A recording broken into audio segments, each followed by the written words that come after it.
Amados hermanos, el apóstol Pablo en el capítulo 7 a los Romanos expuso porque ya estudiamos este capítulo, expuso la manera incorrecta en que aún un cristiano vive la vida en pos de Dios.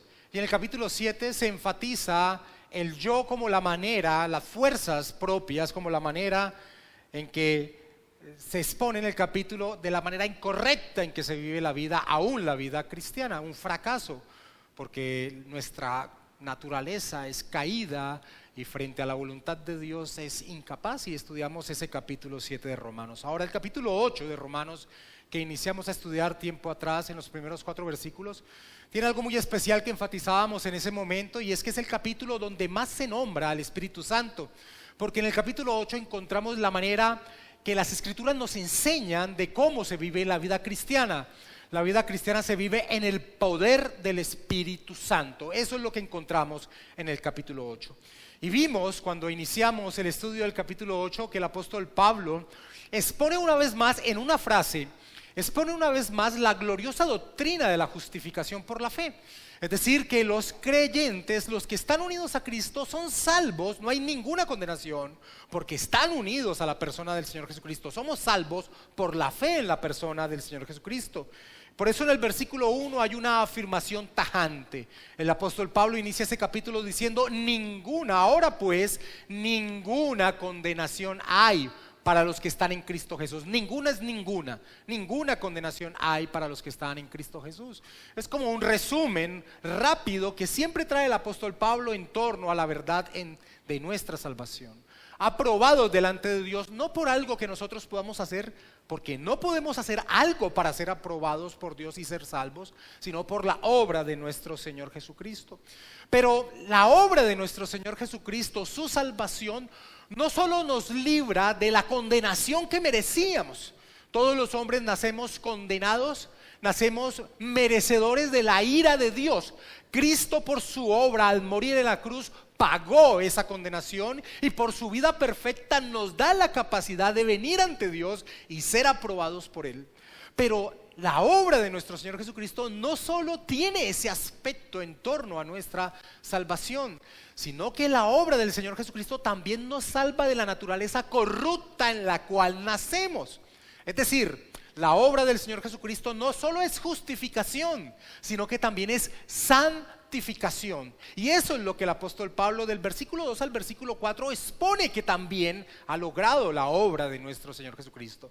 Después del versículo 1 de dar esa afirmación tajante que enfatiza la justificación, dice del versículo 2 al 4 ese aspecto que tiene la vida cristiana, y es la santificación, que viene a través de la presencia del Espíritu Santo en nuestro ser por la obra de nuestro Señor Jesucristo. Él dice: porque la ley del Espíritu de vida en Cristo Jesús, es decir, el poder del Espíritu Santo, me ha librado de la ley del pecado, es decir, del poder que el pecado ejercía en la vida, y de la muerte su resultado.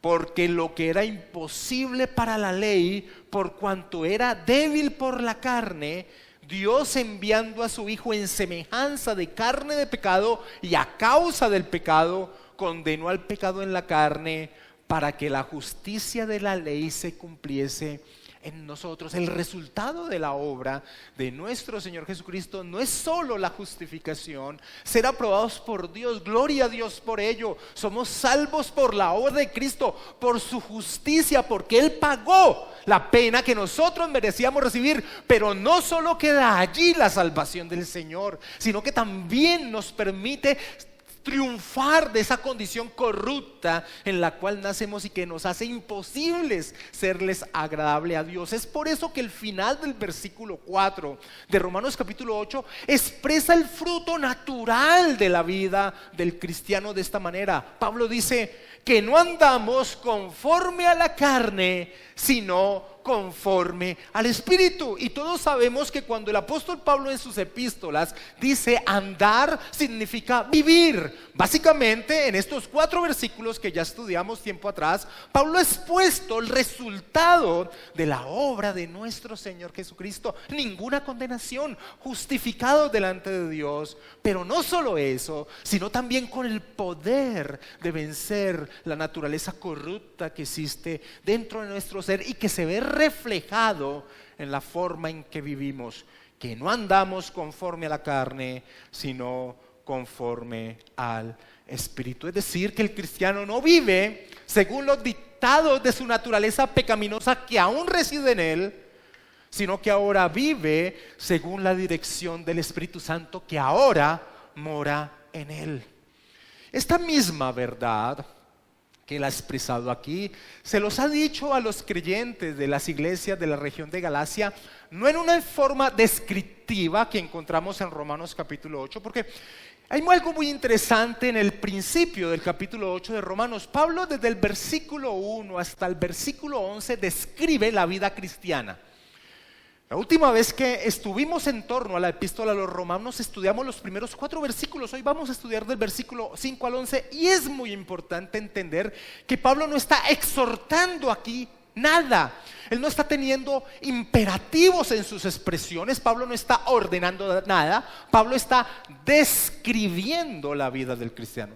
Ahora, esta misma verdad que Pablo describe en el versículo 1 al 4 lo expresa de una forma ya exhortativa a las iglesias de la región de Galacia. Voy a leérselas, esto está en Gálatas 5, 16 al 17. Pablo les dice a las iglesias de la región de Galacia: digo pues, andad en el Espíritu y no satisfagáis los deseos de la carne, porque el deseo de la carne es contra el Espíritu y el del Espíritu es contra la carne, y estos se oponen entre sí para que no hagáis lo que quisierais. Es la misma verdad en Romanos 8 de una manera descriptiva, en Gálatas capítulo 5 de una manera exhortativa, pero es la misma verdad. Como alguien comentó, la santificación no resulta del esfuerzo independiente de nuestro ser, sino que es la vida del Espíritu en nosotros. Así como el pecado era el fruto inevitable de la vida vieja, ahora la santificación es el fruto natural e inevitable de la vida resucitada. La obra de salvación de nuestro Señor Jesucristo se ha descrito como una moneda con 2 caras. Somos justificados y somos santificados. No podemos desligar una de la otra, justificación y santificación. Y es por eso que el apóstol Pablo a continuación en Romanos capítulo 8, a partir del versículo 5 hasta el versículo 11, entra a describir la vida del cristiano.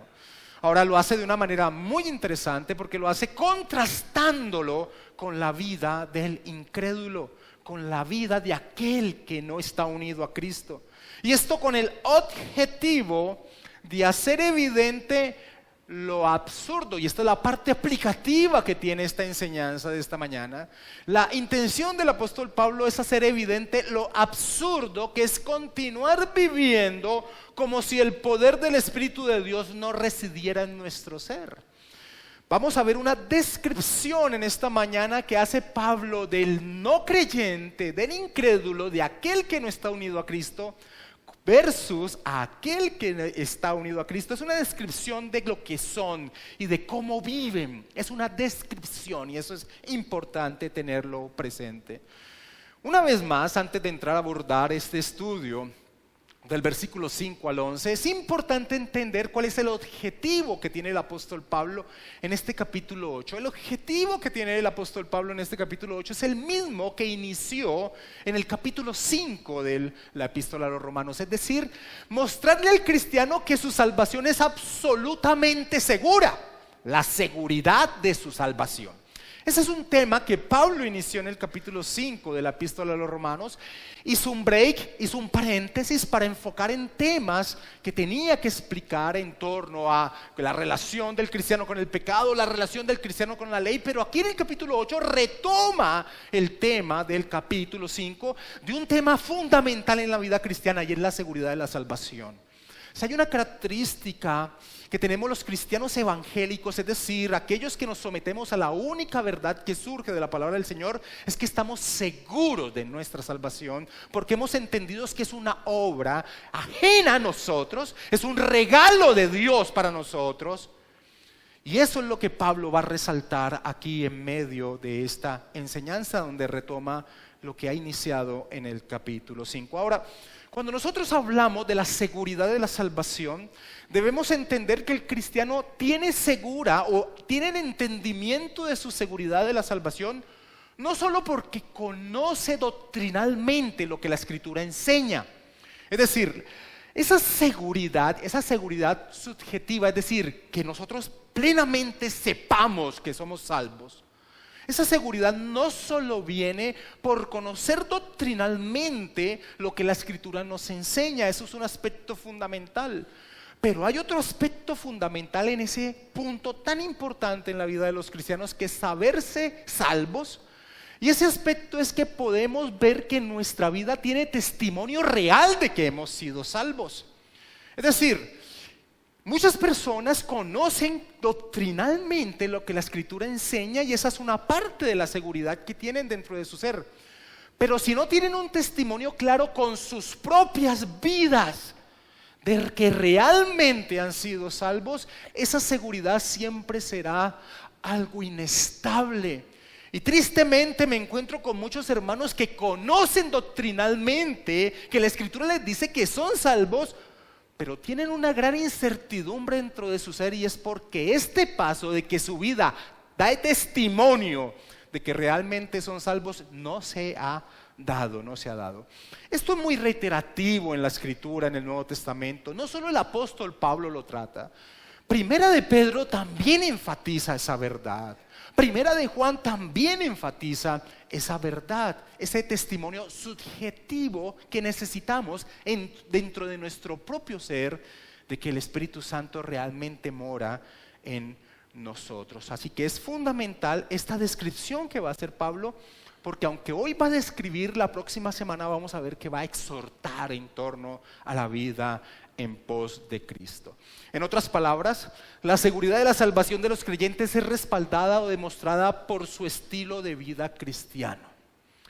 Un cristiano se nota, se ve por la forma en que vive, y esa es una verdad. Y aquí Pablo entonces va a describir la vida del cristiano contrastándola con la vida del incrédulo, y por eso al final del versículo 4 ha dicho que no andamos conforme a la carne, sino conforme al Espíritu, que no vivimos según los dictados de nuestra naturaleza pecaminosa, sino los dictados que nos direcciona el Espíritu Santo.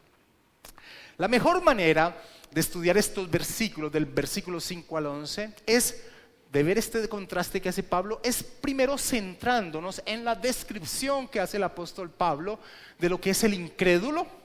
Vamos a ver la descripción que hace el apóstol Pablo del hombre no creyente, de aquel que no está unido a Cristo, para después entrar a ver lo que Pablo dice en torno al creyente, a cómo vive el cristiano. Así que vamos a iniciar centrándonos en la vida del incrédulo, en la forma en que Pablo lo expone. Leamos la primera parte del versículo 5 y del versículo 6 de Romanos capítulo 8. Porque los que son de la carne piensan en las cosas de la carne. Primera parte del versículo 6. Porque el ocuparse de la carne es muerte. Así que versículo 5 y versículo 6 al inicio nos muestran esta secuencia, esta descripción que hace el apóstol Pablo del incrédulo. Ahora, ¿cuál es la importancia de ver la descripción que hace el apóstol Pablo de un incrédulo? Porque para el creyente va a ver de a dónde lo ha librado el Señor. Básicamente la vida cristiana es pasar del reino de la muerte al reino de la vida, de las tinieblas a la luz. Eso es en pocas palabras la vida en Cristo. Es ese contraste. Y ver la descripción que hace el apóstol Pablo en lo creyente puede llevarnos, como vamos a ver al final en las aplicaciones de la enseñanza, a darle gloria a Dios con mayor potencia por lo que ha hecho en nosotros. Pero también tiene un aspecto de poder abrir los ojos, de verse en una condición todavía mediocre en torno a su vida en Cristo. Así que si tú te ves reflejado en la descripción que Pablo hace del no creyente y vas a verte chocado por las palabras que yo voy a expresar, pues es tal vez un impulso, o más bien es una sacudida del Señor en torno a un cambio que debe suceder en tu vida. Básicamente en el versículo 5 y versículo 6, en este inicio, Pablo presenta 4 aspectos, podríamos decir, en torno a lo que es un no creyente o un incrédulo, alguien que no esté unido por la fe a nuestro Señor Jesucristo. Presenta lo que son, cuáles son sus intereses, a qué dedican sus fuerzas y el resultado que trae dicha forma de vida. Lo que son de la carne, es lo que dice Pablo. Son de la carne. ¿Cuáles son sus intereses? Las cosas de la carne. ¿A qué se dedican? A las cosas de la carne. ¿Y cuál es su resultado? La muerte. Eso es lo que Pablo expresa en ese versículo 5 y 6 al inicio de cada uno de los versículos. Lo que son sus intereses, su dedicación y el resultado que tiene dicha forma de vida. Ahora, es importante y resaltarlo que cuando el apóstol Pablo se refiere a carne o utiliza la palabra carne, está haciendo referencia a la naturaleza pecaminosa del hombre. Aquella naturaleza que rechaza cualquier otro Dios diferente a sí mismo. Cualquier otro Dios diferente a sí mismo. John Stott define la expresión carne que utiliza el apóstol Pablo de esta manera: la totalidad de nuestra humanidad en su condición corrupta, nuestra naturaleza humana caída y egocéntrica, o más sintéticamente, el yo dominado por el pecado. El yo dominado por el pecado. El hombre en su estado natural, amados hermanos, es un Dios para sí mismo.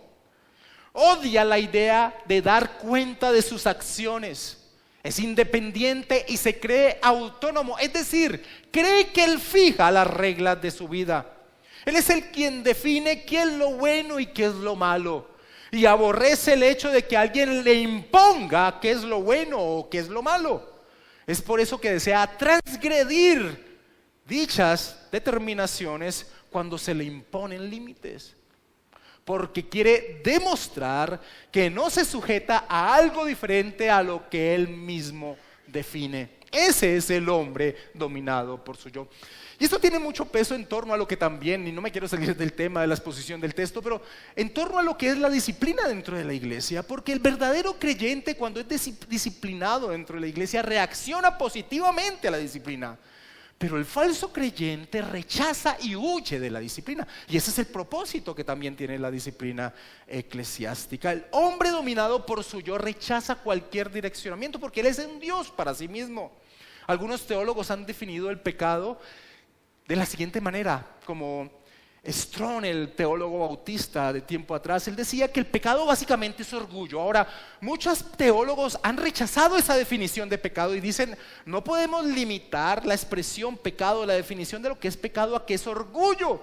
Pero personalmente pienso que está en lo correcto aquellos que piensan que pecado básicamente es orgullo, porque pecado básicamente es, la raíz de todo pecado es la independencia, la voluntad de Dios en pos de satisfacerse a sí mismo.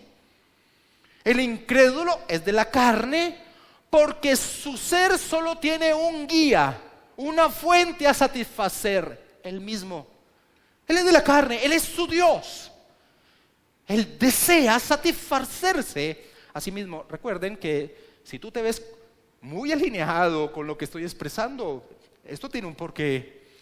Por eso el apóstol Pablo los describe como aquellos que solo piensan en las cosas de la carne.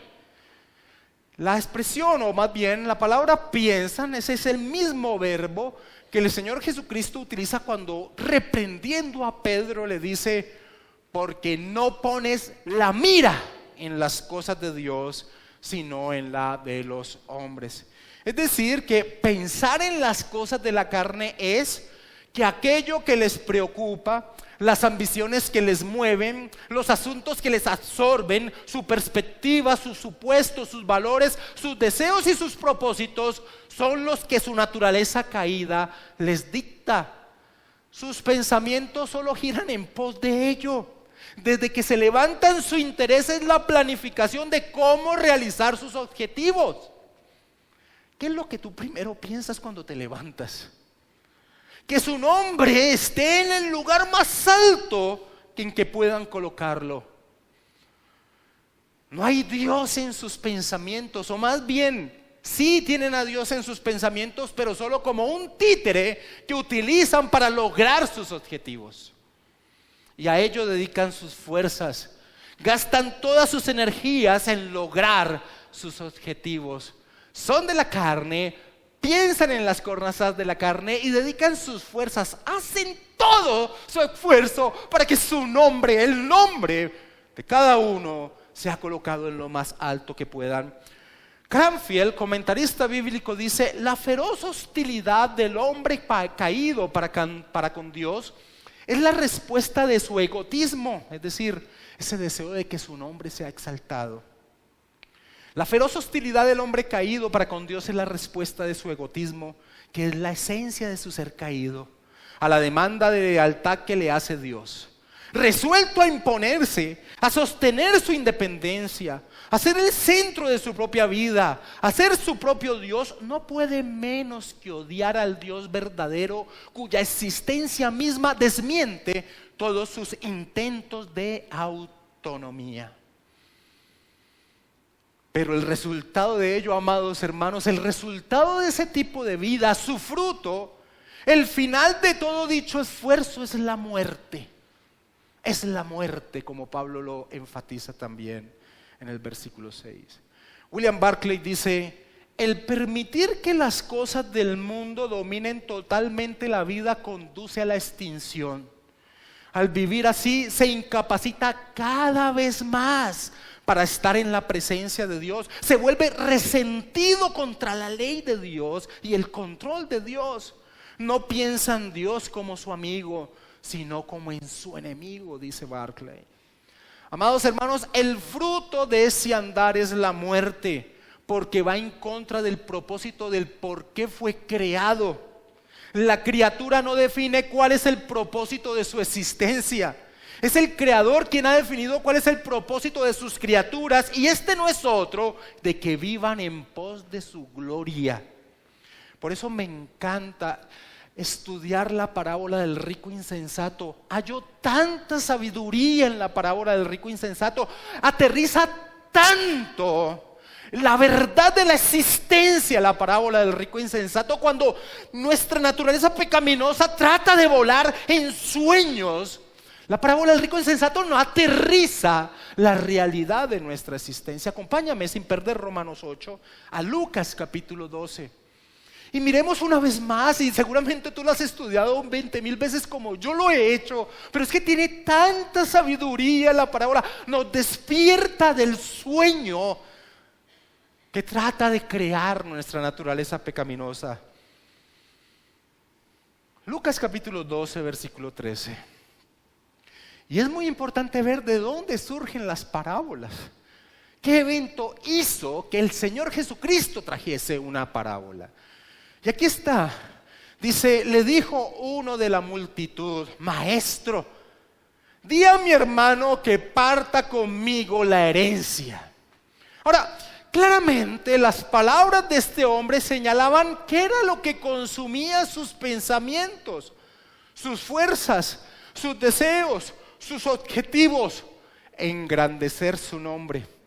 Es bien llamativo que le llame maestro a Jesús, pero no viene a él en pos de que lo guíe a Dios, sino de que satisfaga su necesidad, la necesidad de su propia gloria. Muchos se acercan hacia Jesús y creen que son creyentes.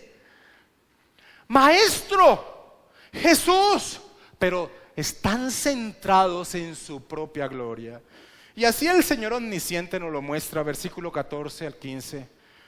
Mas él le dijo: hombre, ¿quién me ha puesto sobre vosotros como juez o partidor? Ese no es el papel del Señor Jesucristo. El papel del Señor Jesucristo no está relacionado con nuestros aspectos temporales de la vida principalmente. Y él les dijo: mirad y guardaos de toda avaricia. Y esta palabra es fundamental, esta frase que viene: porque la vida del hombre no consiste en la abundancia de los bienes que posee. La vida del hombre no tiene ese objetivo. Y le da la parábola, versículo 16 al 21. También le refirió una parábola diciendo: la heredad de un hombre rico había producido mucho. Y él pensaba dentro de sí diciendo: ¿qué haré? Porque no tengo dónde guardar mis frutos. Y dijo, esto haré, derribaré mis graneros y los edificaré mayores, y allí guardaré todos mis frutos y mis bienes. Y diré a mi alma, alma, muchos bienes tienes guardados para muchos años, repósate, come, bebe, regocíjate. Este es un ser centrado en sí mismo. Pero Dios le dijo, bruto, que es la expresión literal que traduce nuestras Biblias como necio, bruto, esta noche vienen a pedir tu alma, y lo que has provisto, ¿de quién será? Así es el que hace para sí tesoro y no es rico para con Dios. Mis amados hermanos, el final de todo en la vida del incrédulo, a pesar de sus sueños de grandeza, llega el momento de la verdad en que enfrentará al creador de todo, al juez del mundo que creó todo para su gloria, y se hallará aborrecido por el Señor por vivir alejado a su voluntad, por vivir lejos del objetivo de glorificarlo con su existencia. Douglas Moo dice, los diferentes pecados hacia los que se sienten atraídos el hombre sin Cristo, deseos de riqueza, posición social, poder, placer sexual, no son sino diferentes síntomas de esta misma enfermedad, esta inclinación idólatra hacia la autogratificación. Pero ¿sabes qué es lo más terrible? Lo terrible es que todos los hombres nacemos en dicha condición, bajo dicha disposición de buscar la gloria de nuestro propio nombre y no la gloria de Dios. Todos los hombres desde que nacemos queremos ser ricos para sí mismos, pero no ricos para Dios.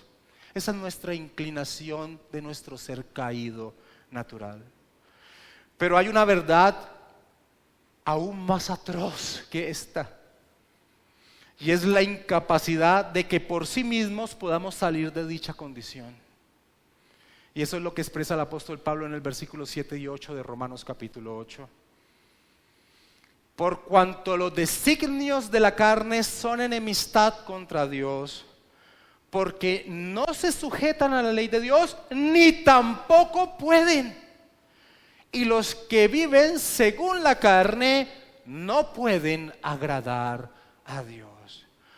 Qué terrible expresión, ni tampoco pueden. Amados hermanos, la doctrina de la incapacidad total del hombre natural de poder agradar a Dios es una doctrina que ofende a muchos, en especial a aquellos que creen que Dios seguramente los tiene en un lugar especial de su corazón por las cosas buenas que ellos hacen. Aquellos que miran al otro y se sienten mejores, aquellos que las Escrituras les da el nombre de autojustificadores, aquellos que oran para sí mismos, Dios te doy gracias porque no soy como los otros hombres, ladrones, injustos, adúlteros.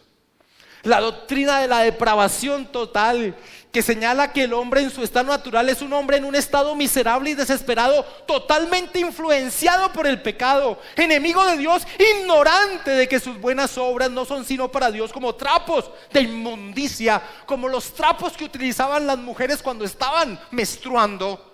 Eso es la expresión que utiliza Isaías en torno a lo que son las mejores justicias del hombre ante Dios, trapos inmundos. Esa doctrina de la depravación total, el hombre la rechaza porque ignora que en su estado natural, desligado de Cristo, sin la presencia del Espíritu Santo, solo puede conducir su vida de una manera que es hostil a Dios y que acrecienta ira sobre su ira. Y esa doctrina es aborrecida por los hombres, pero esa es la enseñanza que trae el apóstol Pablo en esta descripción que hace del hombre sin Cristo. Los versículos 7 y 8 muestran claramente que ningún hombre puede salvarse a sí mismo. Es un ser de la carne. Sus pensamientos se dirigen solo a ello. Sus fuerzas se dirigen solo a exaltar su nombre, y el resultado es la muerte. La humanidad sin Cristo camina hacia una destrucción eterna y es ignorante de ello. Esa es la descripción, amados hermanos, que el apóstol Pablo hace del incrédulo. Básicamente podríamos decir que es un muerto en torno a Dios. muerto en sus delitos y pecados, como dice Pablo en el capítulo 2 de Efesios, muerto en torno a las cosas de Dios y no se da cuenta de ello. Ahora, miremos la contraparte. Miremos la descripción que el apóstol Pablo hace del creyente. Leamos el versículo 5 y 6, enfatizando la parte B de cada versículo, donde se enfoca en la descripción del creyente. Porque los que son de la carne piensan en las cosas de la carne, pero los que son del Espíritu, en las cosas del Espíritu. Porque el ocuparse de la carne es muerte, pero el ocuparse del Espíritu es vida y paz. Y hagamos de la misma manera que hicimos con el incrédulo. Y hagámoslo con el creyente. Y digamos que el creyente ante todo es un ser del Espíritu. Es un ser del Espíritu Santo. A diferencia del incrédulo que solo tiene una naturaleza viviendo en su ser, en el cristiano habita el Santo Espíritu de Dios, el cual le da vida espiritual, es decir, el poder de direccionar su vida en torno a Dios. Esto es lo que es vida espiritual. ¿Qué es vida espiritual? ¿Qué es regeneración? ¿Qué es nacer de nuevo? ¿Qué significan esos términos teológicos? ¿Qué es?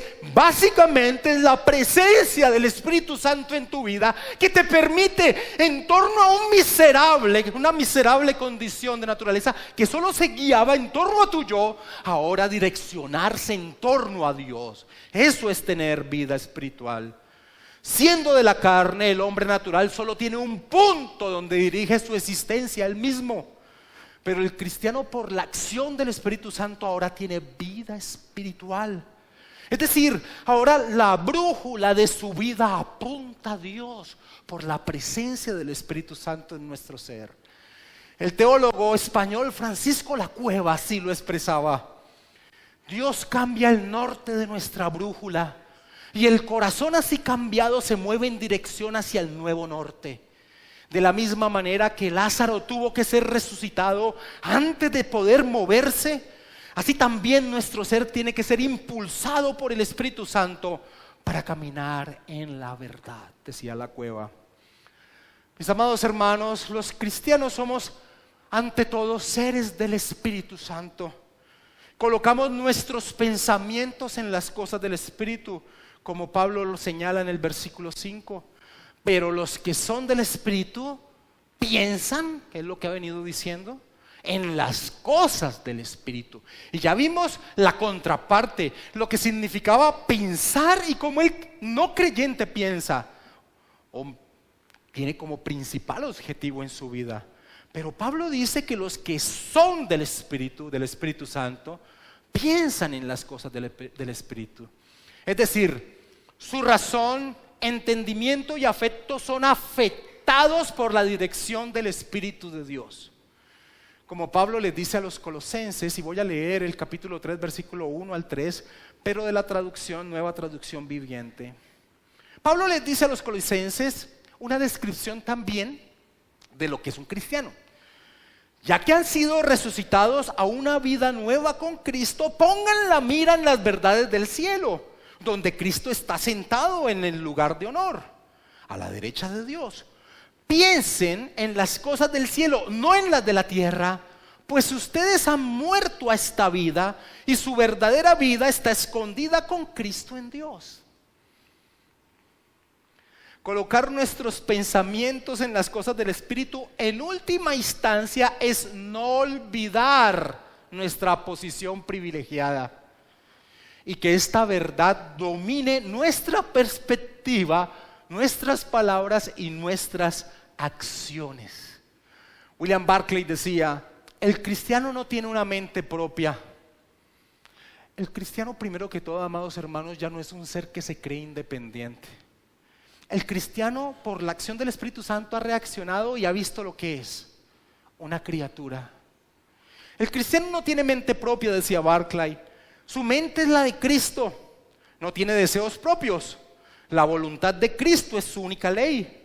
Está gobernado por el Espíritu, controlado por Cristo, centrado en Dios. Ahora, Amados hermanos, recuerden que está haciendo el apóstol Pablo una descripción de lo que es el cristiano. Esto no quiere decir que nuestra vida sea perfecta en torno a la voluntad de Dios. Pero a pesar de que fallamos, la orientación básica y los apegos más profundos de los hijos de Dios tienen que ver con las cosas del Espíritu. Es por eso que cuando el cristiano se levanta por las mañanas, su pensamiento es Dios. Y ora así: Señor, coloco este día en tus manos y te pido que pueda vivirlo para tu gloria. El cristiano recuerda las palabras del apóstol Pablo a la iglesia de Corinto y las tiene como principio de vida. Sean que coman o que beban, háganlo todo para la gloria de Dios. Y en ello se ocupa, trabaja para glorificar a Dios con su trabajo, no a sus jefes. Es por eso que el cristiano es excelente en lo que hace, porque lo hace con la motivación más poderosa que existe: glorificar al creador del universo. El cristiano vive su vida en el hogar expresando el amor de Dios por su pueblo, el amor de Cristo por su iglesia, y dicho hogar entonces glorifica a Dios ante los demás, pues vive con la motivación más poderosa que existe: glorificar a nuestro Salvador. Sus vidas, sus acciones no tienen como objetivo su egoísta ser. Él no es su propio Dios. Su convicción por la acción del Espíritu Santo es gozarse en Dios viviendo para Él. Gozarse en Dios viviendo para Él. Bendita esclavitud es la esclavitud del cristiano. Y a diferencia de la descripción que hace el apóstol Pablo en el versículo 7 y 8, donde describiendo al incrédulo dice: por cuanto los designios de la carne son enemistad contra Dios, porque no se sujetan a la ley de Dios ni tampoco pueden, y los que viven según la carne no pueden agradar a Dios. El cristiano, por la acción del Espíritu Santo, sí se sujeta a la ley de Dios y entonces le agrada con su vida. Podríamos parafrasear el versículo 7 y 8, pero expresando la contraparte del cristiano de esta manera: por cuanto los designios del Espíritu Santo son la voluntad de Dios, y el cristiano se sujeta a ella, y porque ya puede hacerlo, por esta razón los que viven según el Espíritu Santo les son agradable a Dios. Ser agradable a Dios, de muertos espirituales, de muertos en nuestros delitos y pecados, de estar centrado en nosotros, hacerles agradables al Dios del universo. Esto es una gloriosa verdad del cristiano. Y es lo que Pablo más adelante le va a decir a esta misma congregación en Roma. En el capítulo 12, en el versículo 1, en ese momento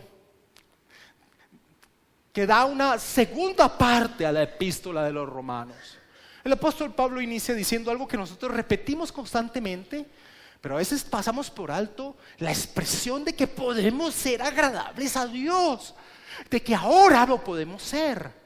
Así que, hermanos, Romanos 12:1, os ruego por la misericordia de Dios que presentéis vuestros cuerpos, nuestro ser, la forma en que vivimos. Nuestros cuerpos es la forma en que actuamos. Nuestro ser, presenten vuestros cuerpos en sacrificio vivo, santo, agradable a Dios, que es vuestro culto racional. La Nueva Traducción Viviente traduce: que sean un sacrificio vivo y santo, la clase de sacrificio que a Él le agrada. Esa es la verdadera forma de adorarlo. Y una traducción adicional dice: ese es el servicio que se espera de ustedes. Ese es el servicio, una vida agradando a Dios. El pasaje conocido de Efesios capítulo 2, versículo 8: por gracia sois salvos, no por obras, para que nadie se gloríe. Pero después dice en el versículo 10 que hemos sido creados en Cristo Jesús para caminar en buenas obras. Ese es el objetivo de nuestra salvación. Fuimos salvados con el objetivo de ser santificados y serles agradable a Dios. Y esto va a tener un peso en la tercera enseñanza de este mes, que vamos a tener 3. Vamos a ver que ahora somos hijos adoptivos de Dios. Hemos sido adoptados, porque la expresión hijo es que refleja en el pensamiento judío, un hijo es la expresión de su padre. Y por eso en la tercera enseñanza de este mes vamos a ver que Pablo enfatiza que ahora somos hijos de Dios. Hemos sido adoptados porque vivimos expresando a nuestro Dios glorioso. De muertos en nuestros delitos y pecados a seres con la capacidad de agradar al creador del universo. Es algo maravilloso, es un milagro, pues es la acción directa de Dios en nuestra vida. Y es por ello que el resultado de la vida del cristiano es tan diametralmente opuesta a la del incrédulo, la cual es enemistad y muerte. Pero la del creyente es vida y paz, como lo señala el apóstol Pablo hacia el final del versículo 6. Porque el ocuparse de la carne es muerte, pero el ocuparse del Espíritu es vida y paz. Vida y paz. Vida, porque como el mismo Señor Jesucristo le dijo a sus discípulos: de cierto os digo, el que oye mi palabra y crea al que me envió, tiene vida eterna y no vendrá condenación, mas ha pasado de muerte a vida. Vida porque estamos unidos a aquel que es la vida, y aunque muramos, vivimos en él. Vida porque, como está implícito en la parábola del rico insensato, la vida consiste en ser rico para con Dios, porque todo es de Él y por Él y para Él. Así que, como Spurgeon decía, el cristiano más pobre posee más que el incrédulo más rico, sin lugar a dudas. Es vida porque ahora hay plenitud en nuestra existencia. No ese vacío en el corazón característico de los incrédulos. Hay satisfacción en lo que hacemos, en lo que vivimos, en lo que poseemos, porque el significado de la vida es vivir para la gloria de Dios. Es por eso que nos gozamos en todo lo que poseemos, y aún las situaciones tristes que llegan a nuestra vida no pueden quitar la paz de sabernos unidos a Cristo en comunión con Dios. Es vida sin lugar a dudas. Es vida y paz. Es la descripción que hace el apóstol Pablo del resultado del andar del cristiano. Y entendiendo entonces el resultado del vivir cristiano, podemos ahora sí entender las palabras del Señor Jesucristo, que en un momento dado eran incomprensibles para nosotros. Él, en un momento antes de enfrentar su pasión, le dijo a sus discípulos algo que en ese momento ni ellos ni nosotros, cuando las leemos, podemos llegarlo a entender hasta que entendemos el resultado de su obra. Pero yo os digo la verdad, les decía el Señor Jesucristo a sus discípulos: os conviene que yo me vaya. ¿Cómo? Porque si no me fuera, el Consolador no vendría a vosotros, mas si me fuere, os lo enviaré. El bendito Espíritu Santo morando en nuestra vida. Ahora entendemos las palabras del Señor Jesucristo. Como MacArthur expresa: el Espíritu Santo es para el creyente lo que Dios el Creador es para el mundo físico. Sin Dios el mundo físico no existiría. Ha sido creado y es sustentado continuamente por el poder de un Dios omnipotente. De igual manera, el cristiano necesita al Espíritu Santo, quien por supuesto también participó en la creación del mundo. El Espíritu Santo es el agente divino que crea, sustenta y preserva la vida espiritual en los que depositan su confianza en Jesucristo. Y esta descripción que ha hecho el apóstol Pablo tenía la intención de que los cristianos de Roma, recordemos la intención del capítulo 8, la seguridad de la salvación. Esta descripción que ha hecho el apóstol Pablo tenía la intención de que los cristianos de la ciudad de Roma estuviesen gozosos de su condición, en la seguridad de su salvación, al entender que el Espíritu Santo habita en ellos y que su condición no es la misma que la de los demás hombres, pues no existe un cristiano que no posea el Espíritu de Dios en su ser. Versículo 9 del capítulo 8 de Romanos. Mas vosotros, y ahí llega el contraste, ustedes, hermanos en la ciudad de Roma, ustedes son del Espíritu, mas vosotros no vivís según la carne, sino según el Espíritu Santo. si es que el Espíritu de Dios mora en vosotros, y si alguno no tiene el Espíritu de Cristo, no es de Él. Ahora, es importante explicar el sí de la segunda parte del versículo 9, porque pareciera ser un condicional que coloca allí el apóstol Pablo, lo cual no es la intención gramatical de ese sí. Pablo estaba seguro de la veracidad de la vida espiritual de los creyentes de la ciudad de Roma. Él mismo había iniciado la epístola diciendo, y esto lo que voy a leer está en Romanos 1:8. Al inicio de la epístola Pablo les dice a los romanos: primeramente doy gracias a mi Dios mediante Jesucristo con respecto a todos vosotros, de que vuestra fe se divulga por todo el mundo. Así que él aquí no está colocando en duda que ellos tuvieran al Espíritu Santo en su ser. Más bien les está afirmando que ellos ahora ya no viven sometidos a su naturaleza pecaminosa, sino que viven bajo el poder del Espíritu Santo, pues como señala, no existe tal cosa como un cristiano sin el Espíritu Santo en su ser. La expresión del versículo 9, si es que el Espíritu de Dios mora en vosotros, puede traducirse sin problemas gramaticales o léxicos de la siguiente manera: desde que el Espíritu mora en vosotros. Desde que el Espíritu mora en vosotros. Así que, amados hermanos, cuando alguien se le acerque y le pregunte con aire de superioridad espiritual: ¿ya fuisteis bautizado con o por el Espíritu Santo? Respóndele con amor, con mansedumbre, pero también con firmeza, que su pregunta señala ignorancia escritural, pues todos los cristianos son habitados por el Espíritu Santo, pues si no fuese así no serían cristianos y no estarían unidos a Él. Pero claramente, amados hermanos, aunque la intención del apóstol Pablo es alentar a los receptores de la epístola, esta declaración doctrinal tiene un lado negativo. Es decir, el hombre que no tiene el Espíritu Santo, y esto se ve por la forma de vida en que vive, no es cristiano por más que se esfuerce por aparentarlo. Y el apóstol Pablo remata esta exposición de la condición del cristiano señalando que dicha presencia del Espíritu Santo resuelve el problema de la cita que nadie puede evadir: la muerte. Porque, amados hermanos, aunque vivos al estar unidos a Cristo por medio del Espíritu Santo, los cristianos también enfrentaremos la muerte. Como Martin Lloyd-Jones decía: en el momento que ingresamos en este mundo, comenzamos a vivir, también comenzamos a morir.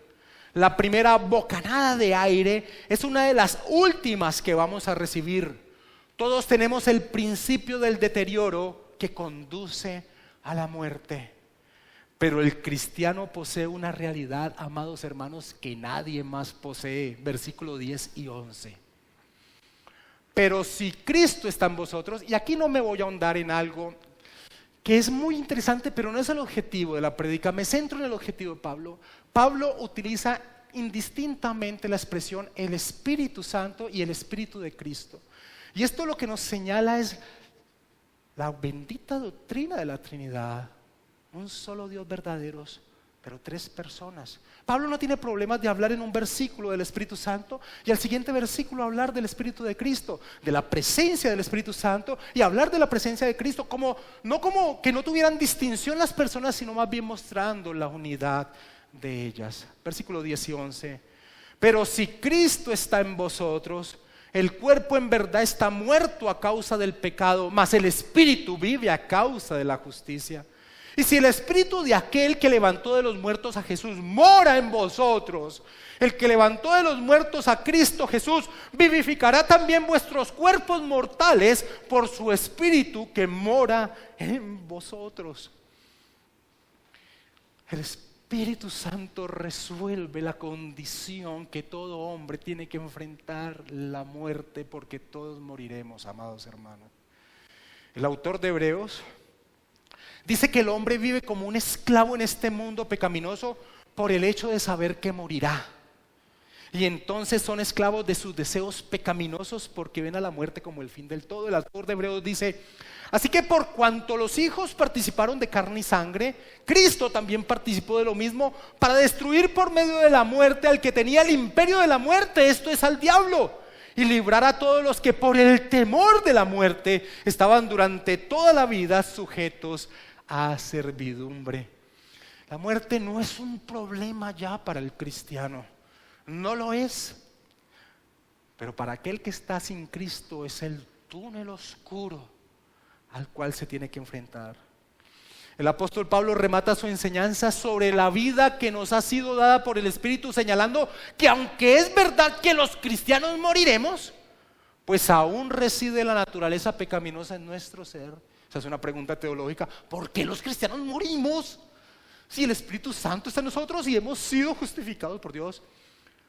Porque aún la naturaleza pecaminosa está en nuestro ser. Esa no es toda la verdad para el cristiano.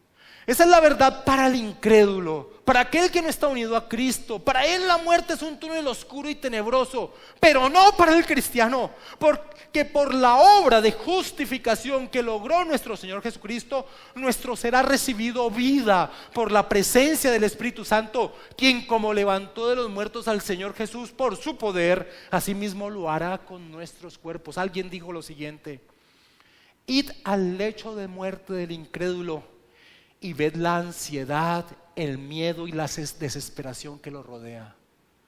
A mí me ha impactado mucho una historia que me da mi padre de un familiar, de un conocido, de un familiar que sabiendo que iba a morir tenía pánico a morir. No me quiero morir, como un niño de 5 años. No me quiero morir. Ir al lecho de muerte del incrédulo y ver la ansiedad, el miedo y la desesperación que lo rodea. Ir al lecho de muerte del libertino endurecido, muriendo como una bestia. Ir al lecho de muerte del mundano y veréis su corazón amarrado a esta tierra, pero desesperado, sabiendo que tiene que abandonarlo todo e irse a la condenación. Pero id al lecho de muerte del cristiano. Cuán brillante y radiante es la escena. La misma antecámara del cielo. Sin dudas el cristiano, a diferencia del incrédulo, quien es un ser muerto, está vivo por Dios y para Dios por la presencia del Espíritu Santo en su ser. Vivos por la acción del Espíritu Santo en nuestro ser. ¿Cuáles son las aplicaciones prácticas de este estudio, de estos versículos? El primero que todo fue algo que ya nombré al inicio de esta enseñanza, y es ver que el contraste de lo que éramos y lo que ahora somos no tiene otro camino sino el de amar a Dios con mayor potencia en nuestro ser. Amar a Dios. Y ese es el motivante más poderoso que puedes tener en torno a tu vida en santificación. El cristiano no vive su vida en pos de la voluntad de Dios porque tenga el peligro de ser condenado, porque ninguna condenación hay ya para los que están en Cristo Jesús. El motivante para vivir la vida en pos de la voluntad de Dios es entender lo que Cristo ha hecho, lo que Dios ha hecho por nosotros. Una segunda aplicación es el entendimiento de la presencia del Espíritu Santo en nuestro ser. Nos da una plena seguridad de nuestra existencia y hacia dónde nos dirigimos. Cuando enfrentemos la muerte lo haremos confiados al sabernos habitados por aquel que es la vida. Pero también este contraste que presenta el apóstol Pablo en estos versículos se convierte en herramientas para una autoevaluación de nuestra vida. Matthew Henry decía lo siguiente, el puritano Matthew Henry decía lo siguiente: examinemos pues nuestro interior a fin de ver cuáles son las cosas que atraen nuestra atención y suscitan nuestro interés. Cuando te levantas por la mañana, ¿qué es lo que primero te viene a tu mente? Sigue diciendo Henry: buscamos el favor y la comunión con Dios, nuestro bienestar espiritual, los intereses eternos, o se van nuestros pensamientos y afectos tras las cosas mundanas, temporales y pecaminosas. Amados hermanos, en estos versículos encontramos una vez más repito, una descripción del cristiano. Y si no vemos que realmente nuestros pensamientos, nuestros deseos, nuestras acciones son en pos de la voluntad de Dios, muy posiblemente o eres un muerto espiritual, lo cual como resultado de esta enseñanza va a ser que no te va a interesar nada. Tú vas a salir aquí pensando cómo seguir haciendo crecer tu nombre. Has perdido el tiempo.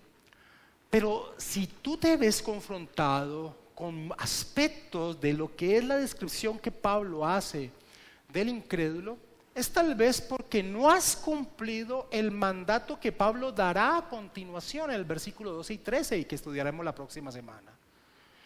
Vivir mortificando nuestra naturaleza pecaminosa por el poder del Espíritu Santo. Vamos a orar, amados hermanos.